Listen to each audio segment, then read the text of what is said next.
Hey there, I'm doing weight loss, talking about weight loss myths this week. So weight loss myth number 2 is a calorie is a calorie. So all you need to do for weight loss is to eat less, move more. You've heard this, right? Because, hey, calories in, calories out. I'm Zane, and I want to explain to you why this is just so wrong. It just completely ignores how our bodies work. I mean, you'll hear people say this, and then they'll quote the law of thermodynamics, right? It's physics, law of thermodynamics. Energy in, energy out. You can't, energy can't be destroyed or lost in an isolated system. Here's the problem with that. Our bodies are not an isolated system. Okay, not getting too sciencey on you here, but we have a lot more ways. It's assuming the only way to lose calories or to use up calories is through exercise, and it assumes that calorie expenditure or basic metabolic rate is constant and doesn't fluctuate, doesn't adjust, and won't adjust to the amount of calories we have coming in. It's assuming you can adjust the calories coming in and nothing's going to happen to your metabolic rate. Nothing's going to happen to your metabolism. It's not going to change. It's not going to adjust. And that's just not the case. It doesn't work. I mean, here's an example. Here's an example we can all relate to. Let's say you're making $75,000 a year.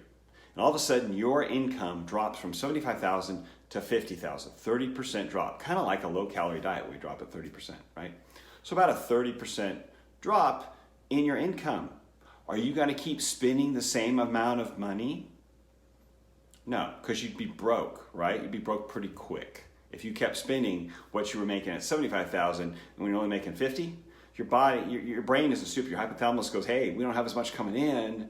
We're not, because of the way many low-calorie diets are set up in meal frequency and food composition, okay, in macronutrient composition, they make fat stores much less available, okay? And you're on this steady low-calorie diet. So what happens? Metabolic rate adjusts, and they've shown this in study after study with groups of people where they adjust their caloric intake down, okay, and metabolic rate comes down to meet it. It will come down to meet it every time. And what happens? And just because you increase calories again, metabolic rate doesn't respond as well coming back up. It will drop down pretty quickly to meet because it doesn't want to starve. But when you increase it, guess what happens? It takes a lot longer to come back up. We get the yo-yo effect, right? How many of you have done that? Had a low-calorie diet, end up gaining more weight at the end of it than you actually lost.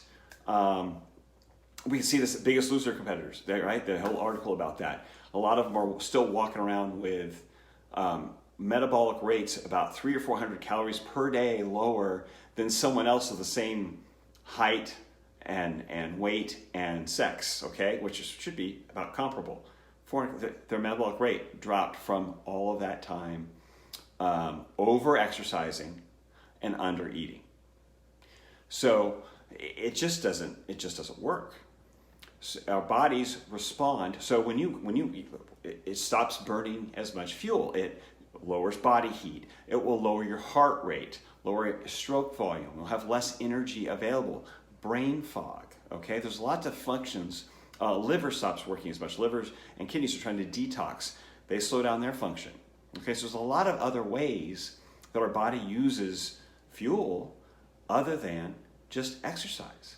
And when you cut those calories back without giving them access to some other, like your fat stores through meal frequency, macronutrient composition and balance, that means balancing protein, carbs, and fat in a way that allows you to access your fat stores more effectively, you're going to have problems. You're going to have a reduced amount of energy being used for your everyday functions because most of your energy burned, 70% of it is just your organs. It's heart, brain, liver, and digestion, okay? Lungs, stuff like that, okay? Those are the big ones. It's not your exercise. Your exercise is like 5 or 10%, honestly, if you exercise. So this is the fallacies, really, we've been hit with for the last several decades that just haven't worked. They haven't worked. We're only getting heavier. And yet they haven't adjusted, they haven't changed it, they haven't looked at it closely and said, yeah, this isn't working, what should we be doing different? Okay, food comes first, my Food Comes First Weight Loss Academy. I explain this stuff, and it's very simple. Once you see it, it makes sense, and it's not complicated. Okay, it's not complicated, the meal timing and the macronutrient composition. It's not hard, it's just different from what we're being told. So once it's explained, many of my members have been able to not only put it in place during the 30-day academy, but they continue with it ongoing after the academy is over, because it is maintainable. They're not starving, they don't feel hungry, but it's maintainable and simple enough for them to continue with more control over their health and more control over the weight. So the next academy starts up this Saturday, May 4th.